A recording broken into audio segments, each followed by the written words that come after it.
반갑습니다. 오늘 여러분들하고 앞으로 3일 동안 지금 여기 그 제목으로 쓰여져 있는 Equipment Safety and Reliability in Refinery and Petrochemical Plant라는 주제를 가지고 한 20여 시간 여러분들하고 이제 같이 뭐 강의라고 할까, 교육이라고 할까, 뭐 알려드림이라고 할까, 뭐 하여튼 여러 가지 의미가 있을 수 있는데, 세이프티를 이제 그 우리가 플랜트에서 세이프티 하면은 뭐 몇 가지로 이제 이렇게 좀 이렇게 구별을 할 수가 있죠. 우선 사람에 대한 휴먼 세이프티가 있습니다, 그죠? 사람이 다치지 말아야 되니까.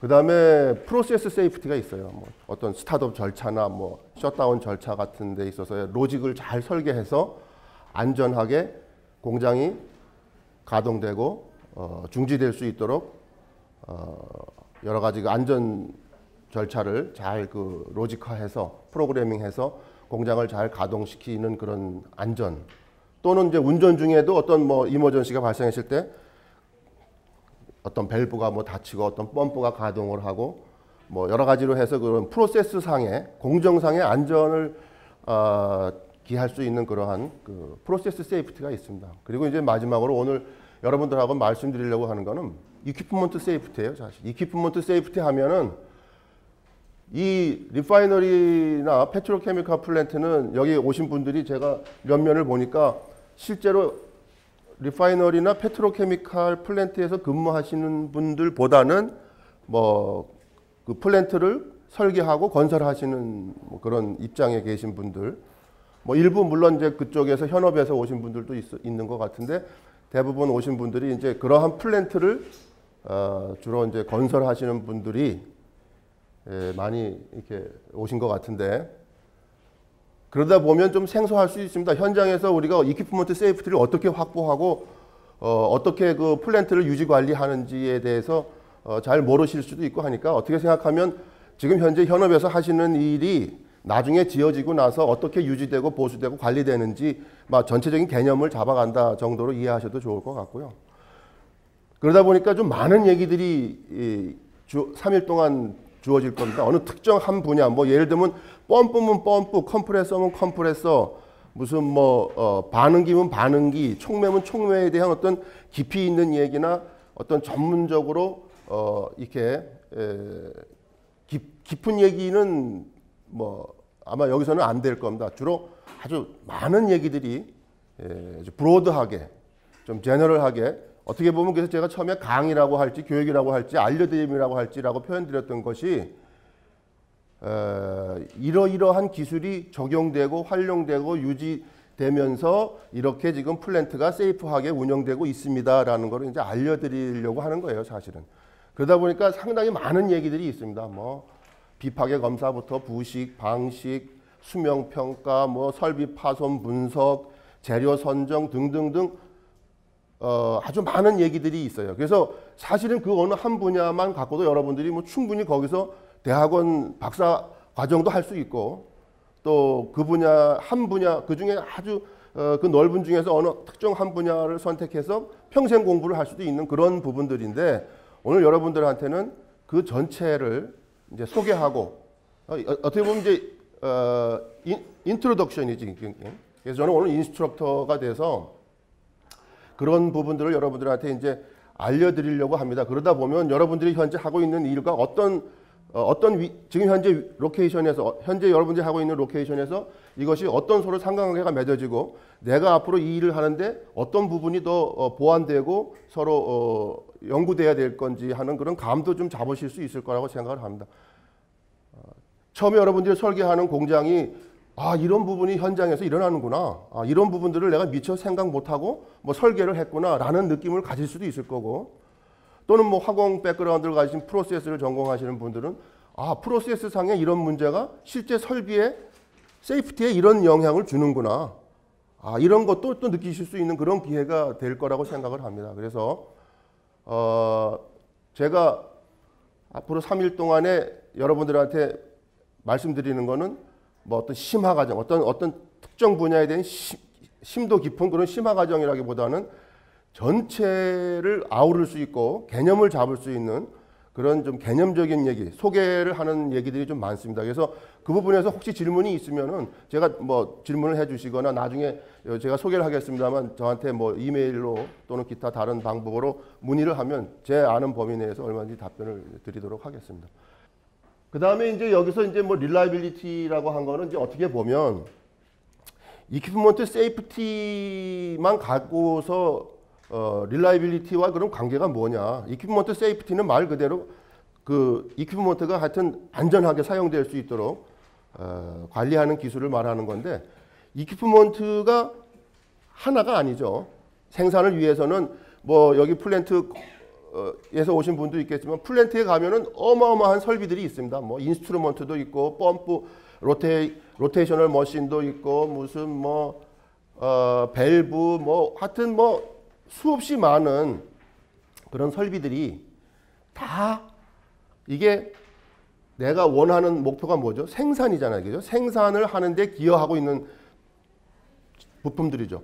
이러한 부품 하나하나가 릴라이어블 해야만 그래야만 그 우리가 원하는 목표에 도달할 수 있는 거죠. 그 중에서 만약에 펌프가 페일 났다, 무슨 뭐 컴프레서가 잘못됐다, 배관이 샜다, 그러면은 공장 다운되고 뭐 생산을 우리가 원하는 생산을 못 하잖아요. 그래서 수없이 많은 그 파트들이 모두가 다 릴라이블한 상태, 즉 신뢰성을 갖고 있는 상태에서 운영돼야만 플랜트가 릴라이블해지는 거고, 그래서 그때 플랜트 릴라이빌리티가 이제 향상되는 거죠. 그렇게 되면 생산성도 높아지는 거고.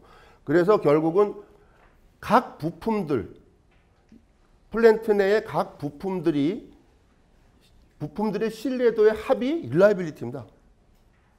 그 중에서도 이퀴프먼트 세이프티는 그 중에서도 제가 이제 장치나 배관 이런 것들은 만약에 이게 균열이 생기고 뭐 이게 해서 파열이 생기면 그 안에 이제 뭐 여러 가지 하이드로카본이니 그러니까 인화성 물질이니 뭐 독극성 물질 이런 것들이 막 누출되고 해서 사람도 다치고 공장도 화재가 일어나고 하니까 이제 그러한 부분에 대한 보호가 필요하고, 그 다음에는 이제 마지막 3일째는 이제 그러한 것 플러스 기타 다른 많은 그 부품들이 어떻게 릴라이블한 상태로 생산에 기여할 수 있는지, 그걸 제가 그래서 뭐 회전 강의를 하는 것도 아니고 인스트루먼트 강의를 하는 게 아니라 그러한 것들을 우리가 어떤 관점에서 릴라이빌리티를 평가하고 관리하고 최고의 수준으로 끌어올 수 있는지에 대한 관리 기법 뭐 이런 것들을 주로 얘기를 드릴 겁니다. 그러니까 이제 뭐 이틀 정도는 이퀴프먼트 세이프티에 대해서 말씀드리고 마지막 3일째 4시간 정도는 릴라이빌리티 향상, 릴라이빌리티 확보에 대한 방법론에 대해서 말씀을 드릴 겁니다. 이틀 동안에 여러분들하고 같이 얘기할 그 주제를 한 8개 정도로 이제 이렇게 구별을 했는데, 우선은 뭐 정유 석유화학 공장이 뭔지 모르는 분들은 별로 없겠지만 일단 그래도 여기 오신 분들 중에는 뭐 다 해당 플랜트에서만 오신 분들은 아닐 수도 있어서 전반적인 개요를 말씀을 드리고, 그 다음에 우리 저 EDRC 강좌의 그 머티리얼 셀렉션 그 기초라는 또한 전문 그 강좌가 있어서 뭐 그걸 통해서 이미 그 강의를 들으신 분도 있을 거고 또 그걸 통해서 해결할 수 있는 부분도 있을 거라고 생각해서 하여튼 간단히 정유 석유화학 그러한 이퀴프먼트 재료로는 어떤 재료들이 쓰이는지를 먼저 소개해 드리고, 그 다음에 이제 중요한 거는 이제 설비가 파손되는 것 자체가 세이프티를 상실하는 거잖아요. 그죠? 그러니까 설비가 파손되지 않게 하는 게 세이프티 확보예요. 그래서 그 설비가 파손되지 않게 하기 위해서는 어떤 기술을 우리가 갖고 있어야 되는지, 어떤 예측 능력이 있어야 되는지, 그러한 걸 예측하는 데는 어떤 툴이 있는지, 뭐 이런 것들을 이제 여러분들한테 소개를 드릴 겁니다. 그 중에서 여기서 다 다루지는 못하더라도 제가 나름 중요하다고 생각돼서 이 교재에 실은 게 부식 및 방식, 수명평가, 파손 분석. 요거는 지금 RBI하고 RCA라고 표현했지만 저거는 이제 검사 기술입니다. 리스크 베이스드 인스펙션하고 루트 코즈 어널리시스 해서 이 인스펙션 시스템을 이제 설명을 드릴 거예요. 이 검사가 상당히 중요합니다. 이 장치 검사가 잘못되면 공장이 안전할 수가 없잖아요. 그죠?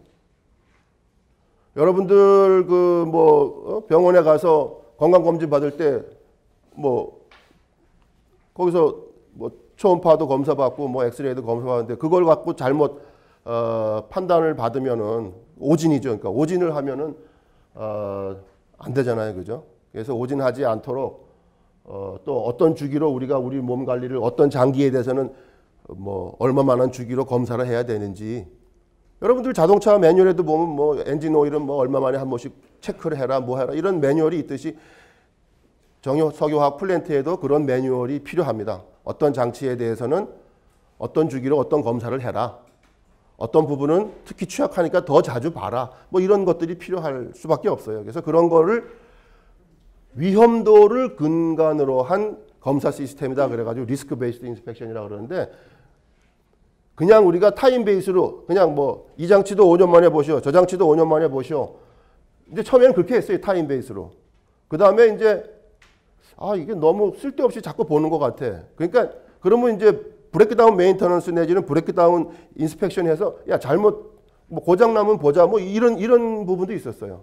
일부에 대해서는. 근데 이제 이것도 저것도 요즘에 최근에는 전 세계적으로 이제 지금은 미국 석유협회가 제안하고 정립한 게 그러지 말고 위험한 놈은 자주 보고 위험하지 않은 건 좀 천천히 보든지 나중에 보자. 이제 이런 개념입니다. 그래서 진짜 위험한 놈만 좀 먼저 보자. 그리고 거기다가 보다 많은 자원과 기술을 투여하자. 그리고 그렇지 않은 놈들은 뭐 좀 천천히 보든지 나중에 보자. 그런 개념이에요. 그래서 그게 이제 리스크 베이스드 인스펙션이고. 그 다음에는 자 그러면 이제 정유석유화학 플랜트에서 이제 이런 설비 파손이 일어나는데 뭐 세분하자면 상당히 많이 세분 시킬 수 있겠지만 제가 나름대로 설비가 파손되는 요인을 몇 가지로 나눠 보니까 코로전 에로전 측면에서 설비 파손이 이제 제일 흔하고 많고 그 다음에 이제 재료 측면에서 뭐 재료를 잘못 선정했다든지 잘못 사용했다든지 뭐 이래서 이제 설비 재료 측면에서 파손이 일어나는 경우가 또 있고 그 다음에 이제 설계 측면에서 뭐 설계할 때 뭐 코드를 잘못 쓰거나 아니면 뭐 설계할 때 또 머티리얼 셀렉션도 하죠, 그죠? 머티리얼 셀렉션도 그때 잘못했다거나 또 응력 계산을 잘못했다거나 뭐 이런 설계 측면. 그 다음에 이제 운전 측면은 제가 전공 분야가 아니지만 그래도 일단 프로세스 측면에서 뭐 어떤 그 프로세스 환경을 잘 고려하지 않고 재료를 설비를 사용했을 때 생기는 그런 파손들이 있습니다. 그래서 각각의 이러한 측면에서 우리가 뭘 알아야 되고 그 다음에 그런 파손 유발 요인별로 대표적인 그런 몇 가지 파손 사례를 통해서 한번 이 루트 코즈 근본 원인이죠. 근본 원인. 그 파손의 근본 원인이 뭔지도 한번 밝히는 과정도 한번 같이 들여다보고 그리고 이제 마지막으로 전체적인 그 플랜트가 릴라빌리티를 확보하기 위해서는 우리가 어떠한 관리 시스템과 어떠한 관리 기술을 가지고 플랜트가 운영돼야 되는지 이런 거를 보도록 하겠습니다.